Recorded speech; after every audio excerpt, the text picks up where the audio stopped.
Hellcat.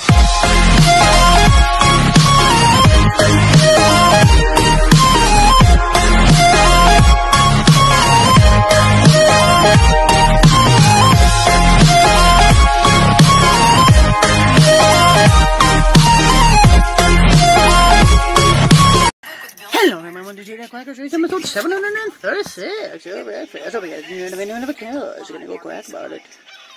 Move along, viruses. Switch to built-in virus protection. Switch to Chromebook. City of Angkor. Now we got Chaser today, he's back. Tjax-Quackers Driving the firefighters, he's back, and Chaser and the Blade. The ravaged farms, the temples ransacked by the armies of the Champa. Even the great temple mountain of Angkor Wat has been defiled. He swears to rebuild the city into something greater. Yet before And the green flag will this win. deeply Buddhist king must give up his lifelong vow of pacifism and form an army.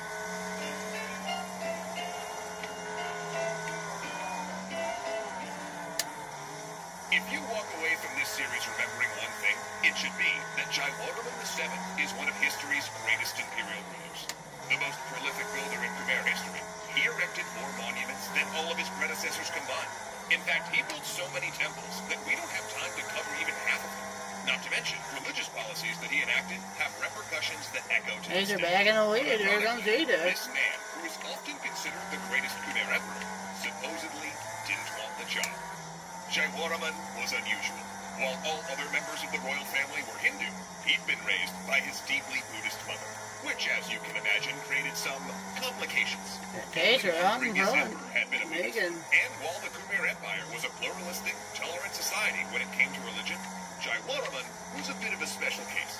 See, the religious authority of the emperor came from the cult of the god king, and that was a specifically Hindu institution. When it came time for Tjax-Quackers to take the throne, it created an opening for his brother to launch his own bid for the title.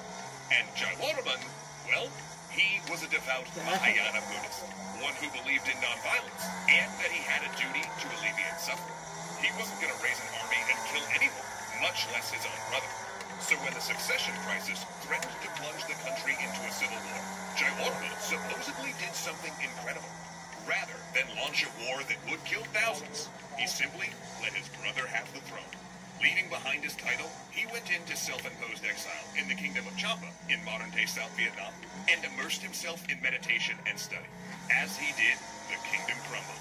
Wars of succession diminished Khmer power, and Sir Yavaman's disastrous military campaigns against Champa, continued by his successors, finally in retaliation for decades of plunder. A Champa Firefly trying to hold on, but Chaser and the Blade's got the power on their little side. They sacked the great city, burning holy Oh, sites, looting its holy places, and slaying the dead.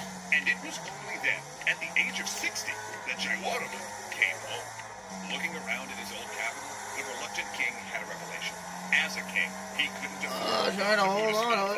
Chaser looking like he's got it in the bag here. And the Firefly gonna hit the wall because that's what the Firefly does. On the Great Lake, he drove the invaders out, winning a string of victories And Chaser wins. Hope you guys enjoyed the video and don't care. Let's go back about it. extending Khmer territory into Vietnam.